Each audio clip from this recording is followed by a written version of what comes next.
അബൂദർ തങ്ങളോട് നബി സല്ലല്ലാഹു അലൈഹി വസല്ലം തങ്ങൾ കൊടുക്കുന്ന ഉപദേശമാണ്, നീ താഴെ ഉള്ളവരിലേക്ക് നോക്കണം. നിന്നെക്കാൾ സമ്പത്ത് കുറഞ്ഞവർ, നിന്റെ അത്ര വാഹന സൗകര്യങ്ങൾ ഇല്ലാത്തവർ, നിന്റെ അത്ര സ്റ്റാഫ് സംവിധാനങ്ങൾ ഇല്ലാത്തവർ, നിന്റെ അത്ര സാലറി ഇല്ലാത്തവർ, നിന്നോളം ആരോഗ്യം ഇല്ലാത്തവർ, അങ്ങനെ നിന്നേക്കാൾ എന്തെല്ലാം കുറവുള്ളവർ ഉണ്ടോ അവരിലേക്ക് നീ എപ്പോഴും നോക്കണം.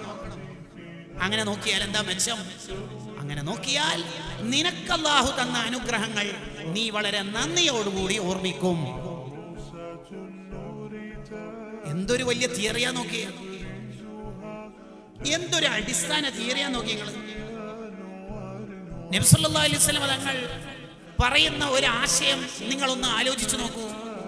അമറനി അൻ അൻദുറ ഇലാ മൻ ഹുവ ദൂനി, നിന്നേക്കാൾ ദുന്യവിയായ വിഷയങ്ങളിൽ കുറവുള്ള ആളിലേക്ക് നീ എപ്പോഴും നോക്കണം. എന്നാൽ നിനക്ക് അല്ലാഹു തന്നതിനെ കുറിച്ച് വലിയ നന്ദിയും വലിയ ശുക്റും നിനക്കുണ്ടാവും.